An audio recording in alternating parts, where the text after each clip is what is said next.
Om Namah Pranavartaya Shuddha Jnanaika Murtaye Nirmalaya Prasantaya Dakshinamurtaye Namaha Arunagirimupedam Satchidanandamurtim Ramana iti Prithivyam Vishrutam Jnanasuryam Gahana Hridaya Vidyam Leelaya Bodhayantam Satatamahamameyam Sadgurum Samsmarami. My pranams.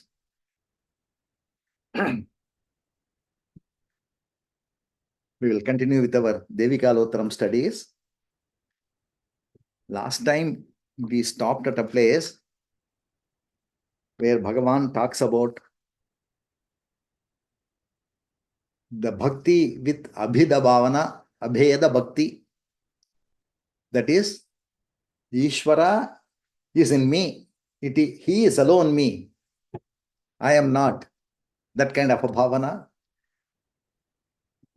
where the entire cosmos is actually imagined within oneself, and Ishvara alone is meditated upon. Soham ityasau bhavana abhida pavani mata, says Bhagavan in Upadesha Saram. This is what we saw last time. Before we go to today's verse, I would just like to take a quotation from Arthur Osborne about this particular point. He makes an extraordinary statement sometime in one of his books. He says, it's not a question of whether there is a God apart from you. Rather, it is a question of whether there can be a you apart from God. Can there be a you apart from God? When God is everything, He is everywhere. You can't hold something as your own territory and then say that no entry here. God is there within you and He is you. That is the kind of Advaita Bhavana that Bhagavan is recommending, and Arthur Osborne captures it so beautifully. So we'll go to the verse, the next verse, the verse number 48. Desha Jatyadi Sambandhan Varnashrama Samanvitan Bhavana yetan Parityajya Swabhavam Bhavayet Sada. Swabhavam Bhavayet Sada. That is the instruction. Keep meditating on your own Swabhavam, your own Swarupam. And he says, Ishvara says, Desha Jatyadi Sambandhan.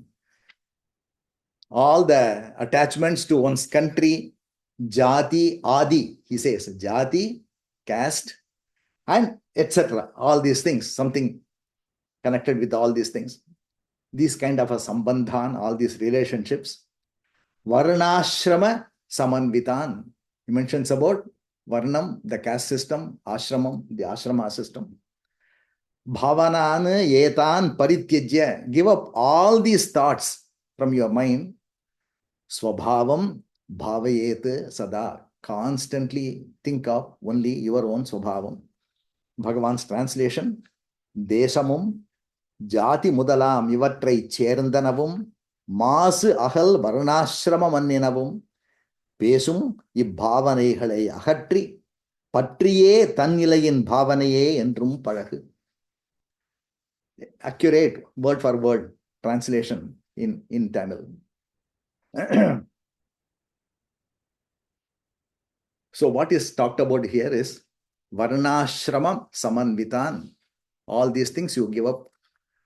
Varnam, we know the caste system, the 4 castes that are mentioned. Ashramam, again, 4 types of ashramas. These two are 2 parallel frameworks. One is to handle our relationship with the society, the kind of a division of labor for the society, so that people have a defined role in what they should do in their daily life. For that particular purpose, Varnam, this caste system was designed by our ancients. Bhagavan Krishna says that Jati and Varnam Maya Srishtam, he says. He says, all the caste system is made by me so that there can be a good smooth movement in the societal interactions. The other one is for the spiritual journey, ashramam, brahmacharyam, grihasthashramam, vanaprastham, and sannyasam. These 4 ashramas. Each one will have their own rules and regulations. The dharmas, the rules and regulations that are meant for both the jati as well as both the varnam as well as for the ashramam, well defined in all our ancient books. These are all 2 parallel things. In the sense that anyone belonging to any caste, he can be in any one of the 4 ashramas that are mentioned, and so on. So here he says, give up all these things. Varnashrama, all these regulations, give them all up. At one stage, you don't have to follow these things, says Ishvara in his instruction. So when one goes beyond this varnam and ashramam, he is described as atyashrami, ativarnashrami, and so on.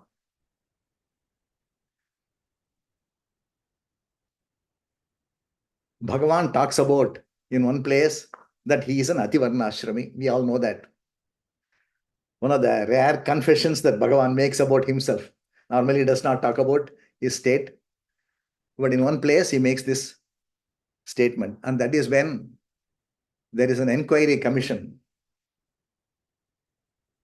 Somebody came, the court came to the ashram to investigate because there was a case against Bhagavan by one of his attendants by name Perumal Swami.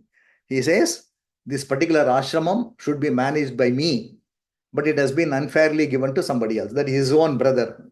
No, he got into it in a very serious manner. He took Bhagavan to court and all that thing. Became a big thing. And there was a summons to Bhagavan, issued to Bhagavan to come and appear in a court. But luckily, a good devotee, a Western devotee of Bhagavan, who was related to the Governor General of Sri Lanka at that time, was an Englishman. So he wrote to all these people about Bhagavan's stature and then said, it is not correct to summon Bhagavan to go to the court and then give his, all his deposition. But the court can go to our ashramam and then inquire with Bhagavan. Bhagavan was not concerned about both the things. One day the inquiry commission came. What all happened in this inquiry commission is reported in the talks with Ramana Maharshi in 2 segments. Actually, it is given a name. Sparks from the Anvil is the name given in that particular section. And the first time when the court came, the lawyer wanted to put Bhagavan into trouble by asking, how can a sannyasi own property? That is the main thing. You are saying that you own this property and you are willing it to somebody else of your choice. But according to the Varnashrama rules, a sannyasi is not supposed to have any property. How can you do this? That is the line of questioning that the lawyer was adopting. So he asked him, can a sannyasi own a property? So Bhagavan understood where he was going to, and then he said that I do not belong to any of the ashram. Is that so? Then which ashramam do you belong to?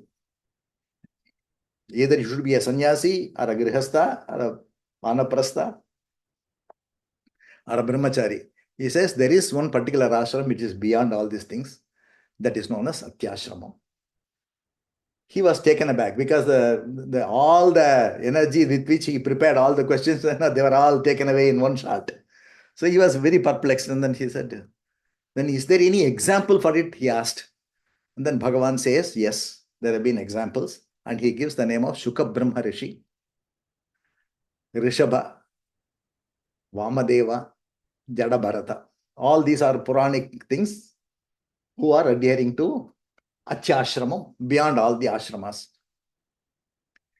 He did not know how to proceed further, so he wanted to do more research. So the inquiry commission was stopped at the time. Once again, they approached after a few weeks. And that's also reported in talks with Ramana Maharshi.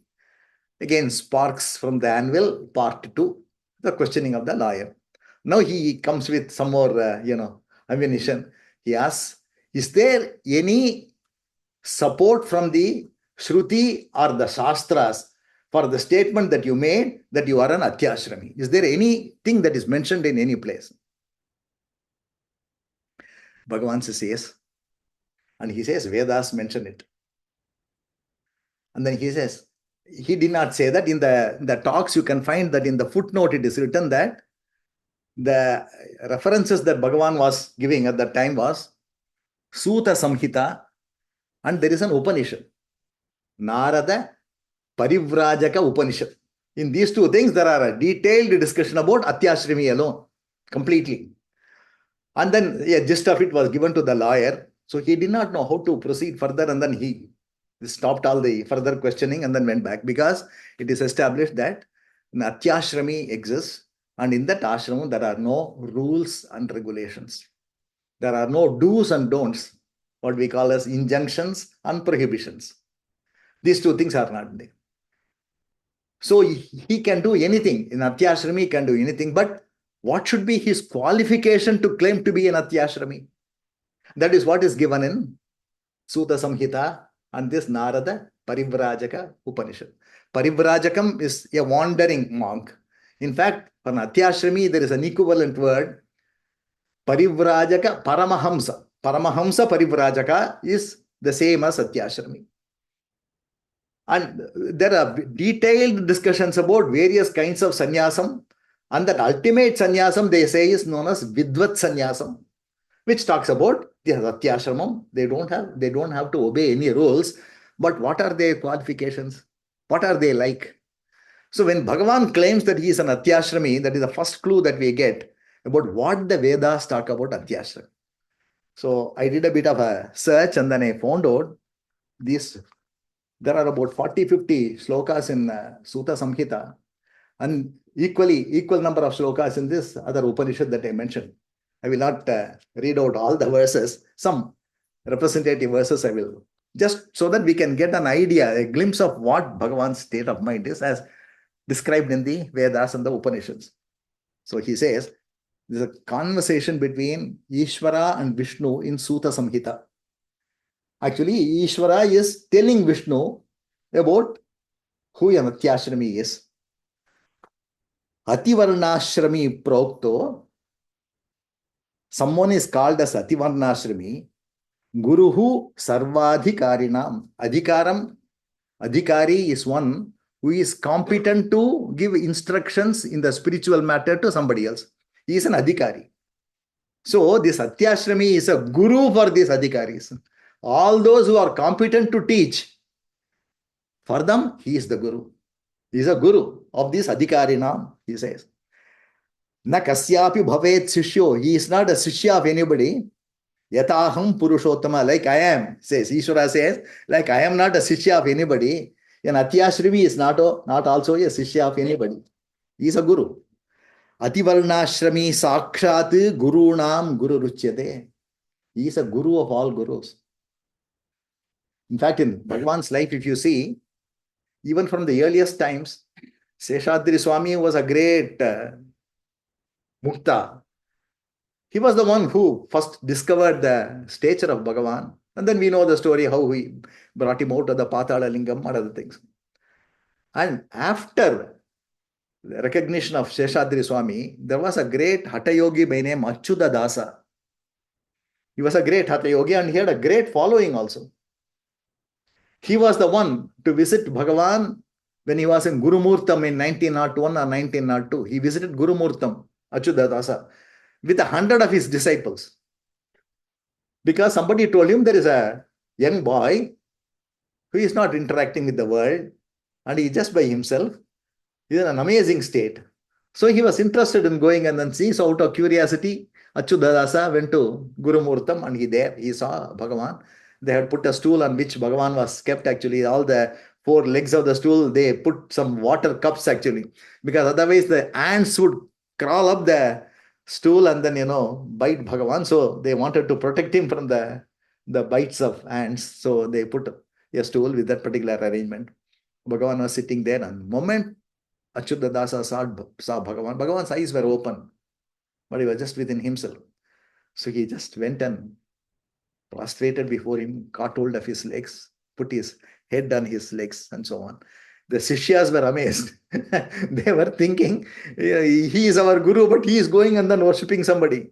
So when they tried to touch him, Bhagavan, it seems he said, don't do that. He is like an Agni. You will not be able to take that Kanti, that effulgence. You will not be able to really handle it. So don't touch him. This is what Achyutadasa told his Sishyas, I believe.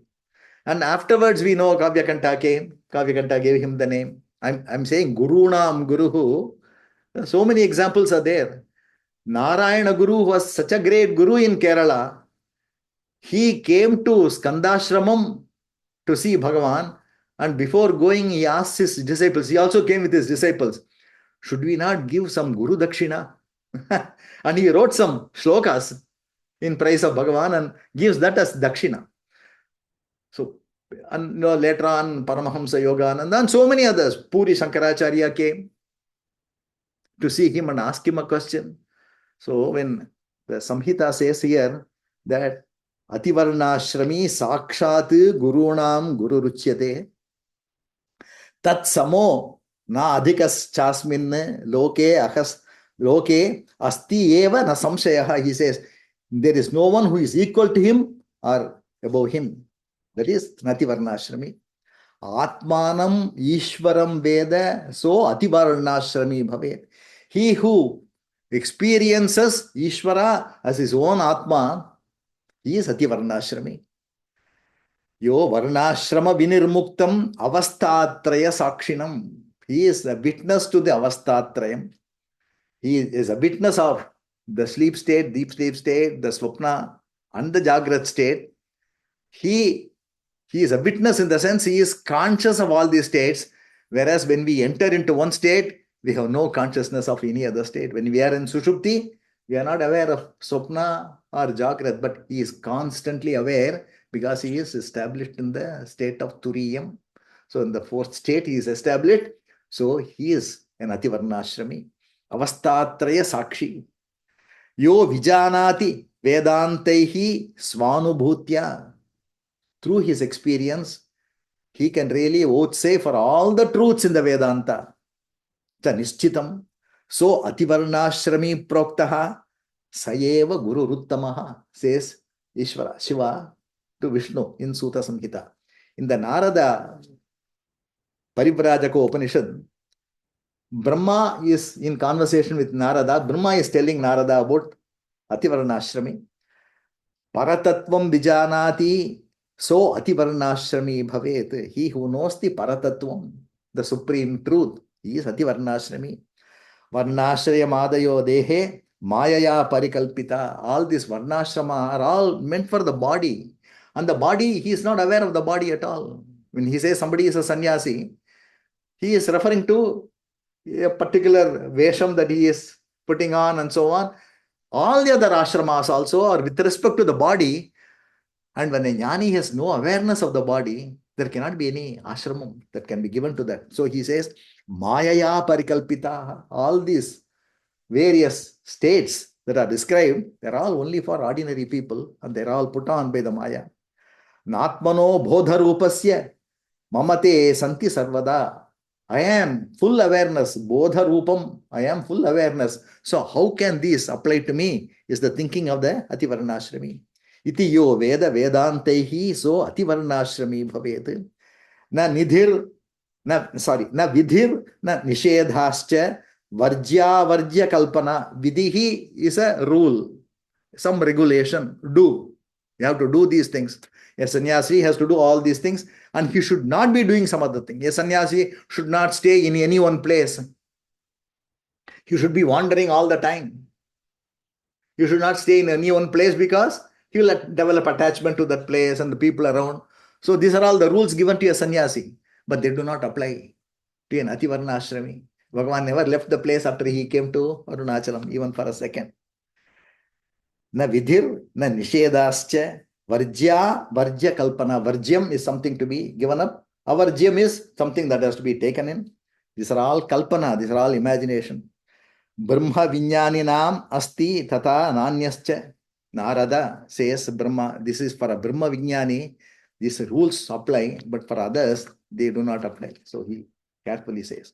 So coming back here, Ishvara says, Swabhavam bhavayet sada. All the time, you must meditate on your own Swarupam, Swabhavam. This is very important because after seeing that you give up everything, he says, you should concentrate on your own self. Giving up is very easy for all of us, and then we'll all be very happy to see some. We don't have to do this. We are very happy. We can give up all that. Why all these regulations and regimentation? Not having any discipline is so very a happy state. But supposing somebody gives up what has to be done at a stature, but at the same time, he is not able to go inwards. He does not have that pakvam, that maturity to stay inwards, to concentrate wholly on the Atman. He will be neither here nor there. It is a much worse situation. It's like a Trishanku Swargam, they say. Neither here nor there.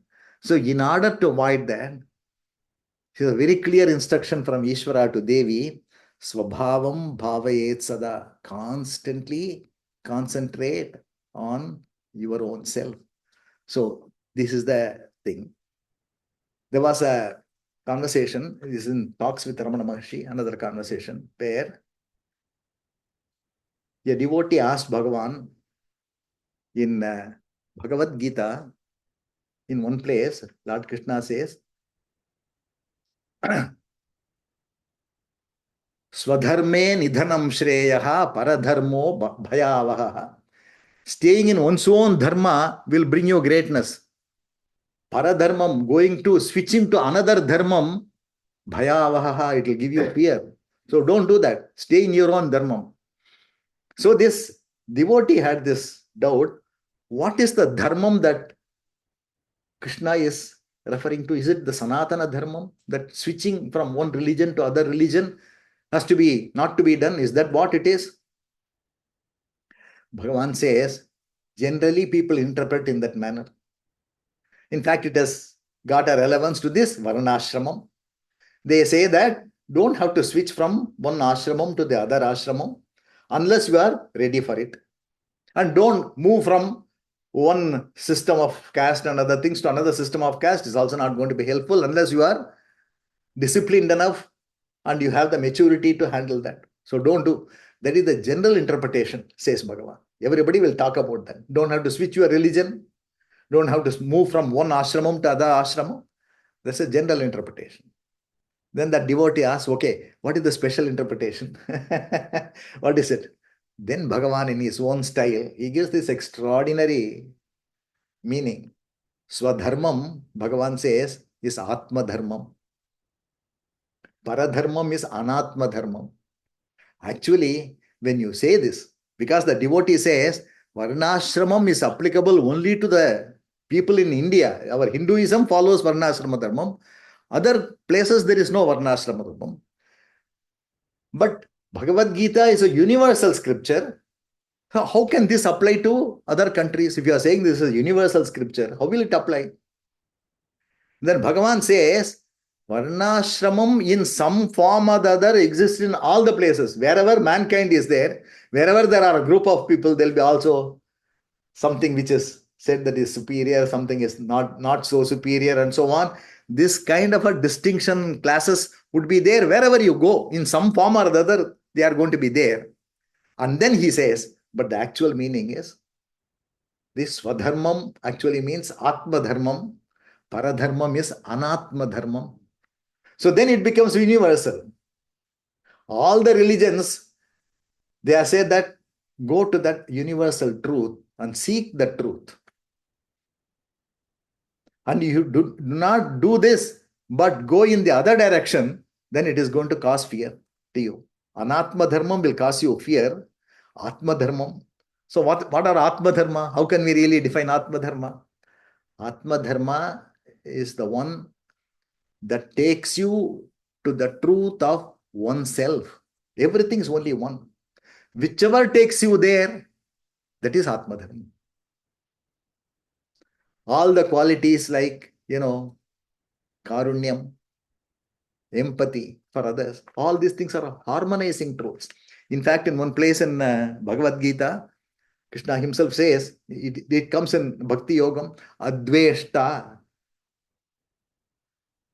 Adveshta sarvabhutanam maitraha karunayevacha. Adveshta is somebody who does not have any dvesha bhavam in the heart. Malice, we say. There is no malice in the heart of a person. Malice towards none.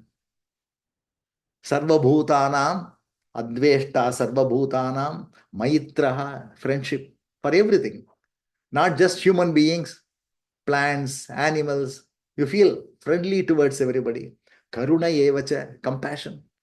These are all the Atma Dharma. Maitra, Karuna yevacha, Nirmamo nirahankaraha, Samadukka Sukha Chami, he says. Bhagavan says, Krishna says, Chami. One should have that quality of forgiveness. You should be able to forgive things. People may do all kinds of things to you, but you should have that great quality of forgiveness. So all these things are the Atma Dharma. And things like, finding differences, mind will always find differences. In fact, the characteristic of mind is to find difference. Otherwise, you will not be able to survive in this world. We have to make a difference distinction between one and the other. Then only we can survive in this world. So mind's job is to always find differences.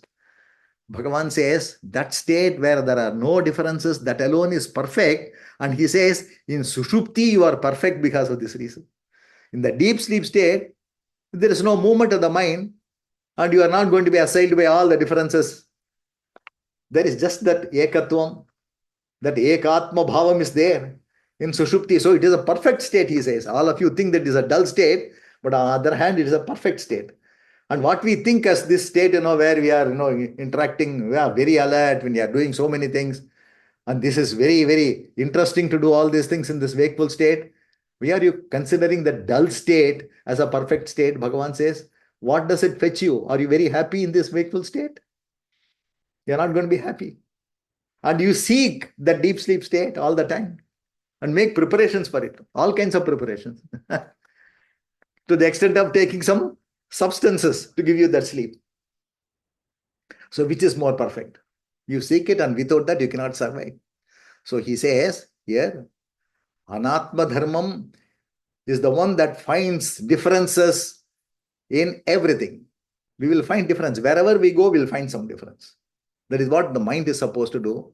And that is the reason why we are miserable in this world. These differences are recognized by the mind. Those who do not recognize any differences, difference between one and the other, difference between one race and the other race, difference between humankind and the other kind than animal kind. No difference at all. A jnani alone can be that. He feels when a plant is plucked, in a very cruel manner, Bhagavan used to feel the pain of that plant, that tree. When people are used to use the sickles to cut off coconuts and other things, he used to feel the pain. Why can't they adopt some simple methods, gentler methods to get the coconuts? They are there helping you. Why do you have to really beat it and so on? When a snake is beaten up or killed or some such thing, one could see Bhagavan's pain, agony in that. A jnani who does not feel pain for anything else, he feels the pain of the other jivarasi. Because he does not feel any difference between one and the other. That is the stature. So here, he says here, Bhagavan's instruction to the devotee is, so Atma Dharmam is Swadharmam, Anatma Dharmam is the Paradharmam. So go towards the Atma Dharmam. That alone is going to give you full satisfaction in this life. Bhavanana etan parityajya svabhavam bhavayet sada is the instruction of Ishvara. There is a very interesting Ramana Padamalai verse in Muruganar. He says something very similar. Avadharmamana ahandai aru valkaye. Avadharmam, he says, this ahantamayam, this jivam, with this jiva bodham, living in this world with this jiva bodham, this is avadharmam, he says. This is adharmam. Moment you have the jiva bhavam, this is avadharmam. Avadharmamana ahandai aru valkaye. If you are able to cut off this jiva bodham, Swadharmamaha tulakku sudar padam, he says. Swadharmam, please stay in that Swadharmam, Atma Dharmam. That alone will give you a shining life in this world. This is what is going to give you happiness. So cut off this Jiva Bodham is the instruction from Muruganar also. I will go to the 49th verse. Ahameko name kaschit naham anyasya kasyachit natam pasyami yasyaham tamna pasyami yo mama, says Ishvara. These are all, now from now onwards, these are all the Vastu Lakshanam. A jnani who has realized, what will he be like? What will his experience be? How will he be feeling? Feeling and other things are not the right words to use, but we are left with no other choice but to use ordinary words like that. How does he experience life? How does he live his life? All these things are going to be covered. So he says here, Ishvara says here, a jnani will feel, aham eko, only I am. There is nothing else. Shiva kevaloham, says Shankara. Shiva kevaloham. I am Shiva alone. Nothing else. There is nothing. I don't see anything other than Shiva. He aham eko. Only I am. Name kaschit. Nobody belongs to me. Naham anyasya kasyachit. I do not belong to anybody. Natam pashyami yasyaham. And I don't see somebody to whom I am possessed, to whom I belong. I'm not able to see somebody to whom I belong. Same thing repeats in a different way. Tamna pasyami yo mama. I'm not able to see that person who is mine also, because there is nothing other than myself. So Bhagavan's translation, Uruvan nan, aham ekaha, Uruvan nan, yerku uriyan vor, Uruvan il. I don't find anybody who belongs to me. But again, Uruvarku il yanum, I do not belong to anybody. Yanum uriyan, Uruvan evarku uriyan yan, avanai kandilen. I'm not able to see somebody to whom I belong. Yan yerku evan uriyan kandilen yan. I do not also see that person to whom I belong. So I am the only one. There's nothing else. I don't see anybody other than myself. And that is the state of a jnani, where he does not have any relationship with anything at all. He is totally like the space, bearing everything. Everything is supported by that consciousness without touching anything. Imagine support of everything without touching anything. That is what consciousness is. And that's what a jnani's state is. The Purna awareness, Purnatvam, that one is where he does not have any relationship with anybody. We may be thinking that he is my guru. He doesn't think so. So normally people used to make the mistake when Bhagavan was very kind and then talked to everybody, another thing, that he is belonging to me. I can do anything. I can take liberty with him. Then he will get a shock one day that no, if you are doing wrong, then it will be pointed out to you. Oh man, he never considered anybody as belonging to him, nor is he considering himself as belonging to anybody. So this particular thing has been very well captured by Muruganar in Guru Vachaka Kovai. I will read those beautiful Tamil words. Udamayo Vallen. I don't have any possession at all. I do not possess anything at all. Udayanum Allen. I am not possessed by anybody. Adimayodu Andanum Allen. I am not a slave, nor am I a master. Kadamai Ang Kartavyam Illen. I don't have anything to do.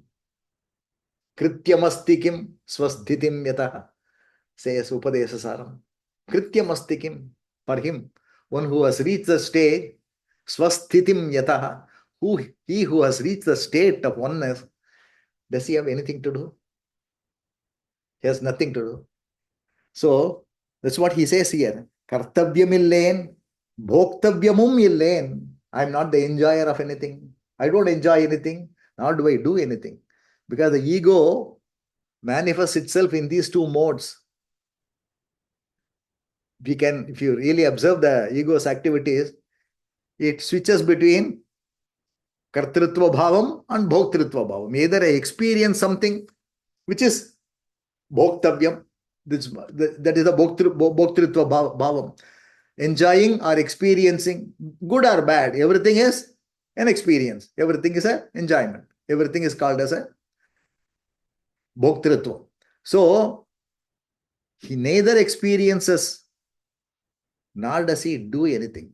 The ego exists only in these two modes. Either we will be always constantly thinking about what is it that I have to do, is it not? If you really observe all our thoughts, either it will be towards doing something or trying to experience or enjoy something. All other ordinary thoughts you leave alone. Mainly these are the thoughts that bind you. The bhavam, which is the enjoyership, the bhavam that is the doership. I am doing.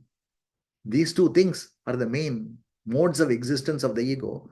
So here he says, Muruganar says, kartavyamillen. I don't have anything to do at all. What a kind of a freedom that is.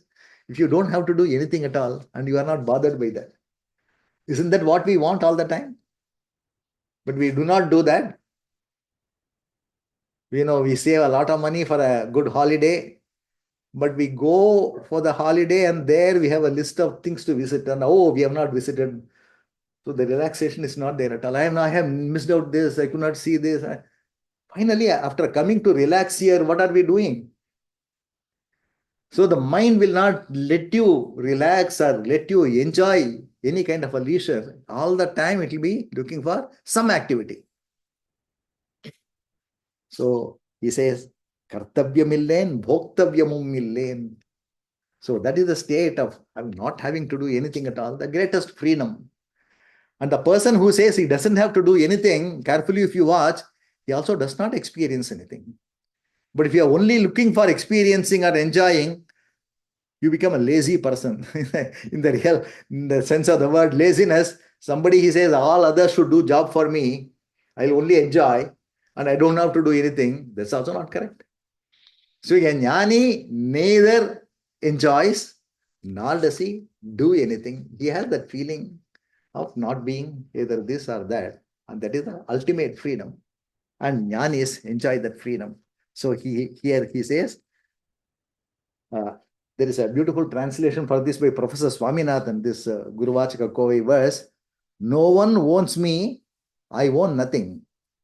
I am neither a slave nor a master. No duty binds me. I am neither doer nor enjoyer. That is the 4-line verse by Professor Swaminathan in this verse. So this is the Vastu Lakshanam. Vastu Lakshanam has been given by Ishvara in this where he says, Aham Ekaha. That is the Vastu Lakshanam. There cannot be anything other than me. Moment I see anything other than me, then you are slipping from that state and falling down to some other state.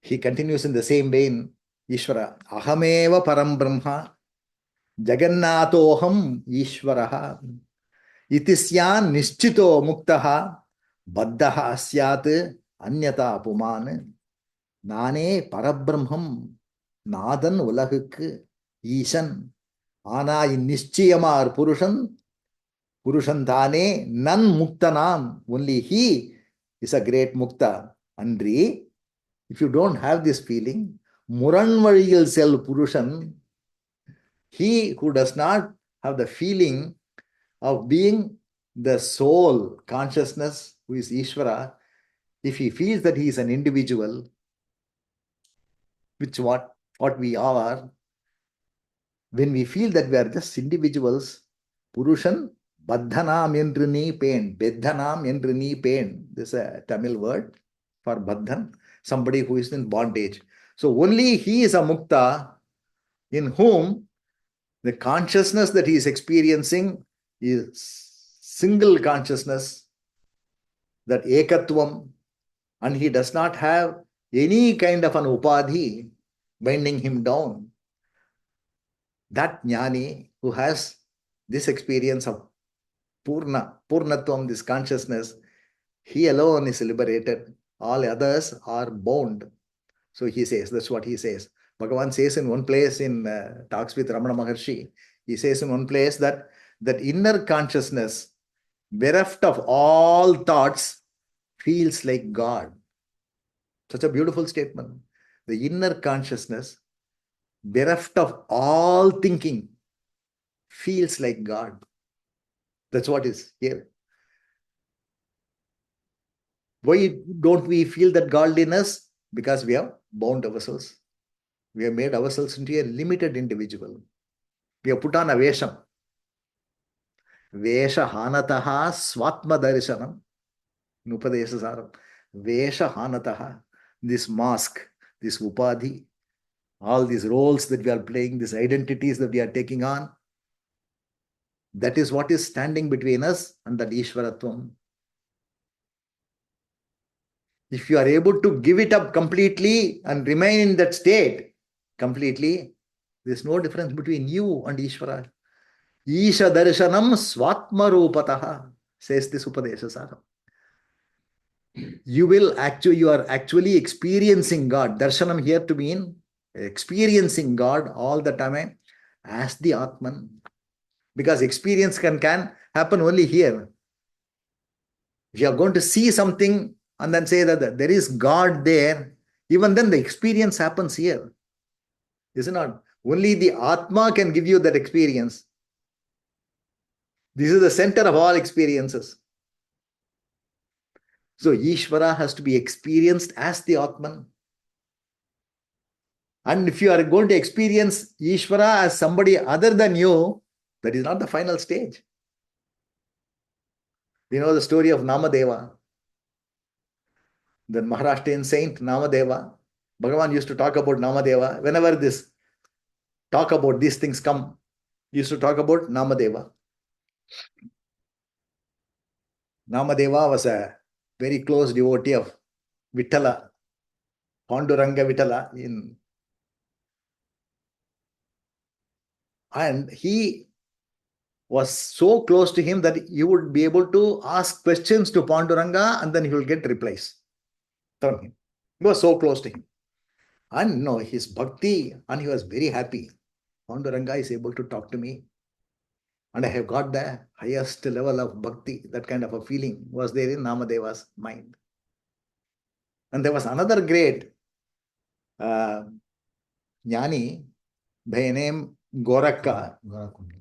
Gorakumbha. Gorakkanatha, he came to that place where Namadeva was saying, and then he called everybody for a feast. All the jnanis were called for a feast. And then, they were all served and their plates were there. And he did a very strange thing. He went and then with his ladle, that spoon, he would, knock on everybody's head. And then you say, no, it requires some more maturity for this pot. This pot is not fully baked. It requires some more maturity. Tongue. You will go to some other person, tongue. He came to Namadeva, did the same thing. It requires some more maturity for this person to develop. Namadeva was upset. I am the greatest devotee of Panduranga, and who is he to say that I am not yet mature? So he was very, very sad. With that sad mood, he goes to Vittala Darshanam. So Vittala asks him, you look to be very sad today. What happened to you? Then Namadeva said, this is what happened. This Gorakka, he came and then said that I am not yet mature. He bangs on my head and says, it's not baked yet. This pot is not baked fully. I am your devotee. You are talking to me. I am talking to you. What more is there? How can he say this? Panduranga told him, no, what he said is right. He was not able to bear that. What do you mean? Okay, if I tell you, you are not going to accept that. I will send you to somebody who will be able to tell you. So go to so-and-so temple. And there is a very old, great jnani is there. Go and ask him about this. He gave all the directions to the temple. Namadeva goes to the temple. In that temple, he finds a very old person. He was keeping his legs on the Shivalingam. He was lying down. Atmanubhuti. He was so full of himself and his legs were on the Shivalingam. He was totally shocked. He ran, and how can you do this? He said, and then picked up his legs and then put it in some other place. The place where he put, a Shivalingam came there. He turned him around, a Shivalingam came there. Wherever he put his legs, there was a Shivalingam in that place. Then finally he decided to keep the legs on himself. When he kept the legs on himself, he himself became a Shivalingam, and then he had that Atmic experience. Namadeva had that experience of the Atman when he put the legs on his own self. Then he realized that Isha Darshanam Swatmarupataha. Bhagavan has, in such few words, he has captured the entire spirit. Isha Darshanam Swatmarupataha. Ramadeva came back. He stopped going to Vitala. Yes, realized the final thing. He stopped going to Vitala. So one day there was a knock on the door, and he opened the door. Panduranga Vitala was standing there. Then he told, Namadeva, you are not coming to see me these days. That's why I came to inquire. What happened to you? You are not coming to see me. Namadeva said, please don't deceive me any further. I've been taught my lesson. I know. You said that go on and talk to him. I know what you wanted to say. I have realized. So, Isha Darshanam Swatma Rupataha Ahameva Param Brahma Jagannatoham Ishvaraha Itisyan Nischito Muktaha Baddhasyat Anyata Puman. All others are bound. You have to see the Ishvara in yourself. That is the ultimate message. And all our bhavana will be that kind of a Atmopasana. We are not becoming God. Again, I am saying this. Only God is there, and we are absenting ourselves. We are nothing. We are vacating that place, leave the entire territory to God Himself. That is the message. So with this, I will conclude today. Thank you.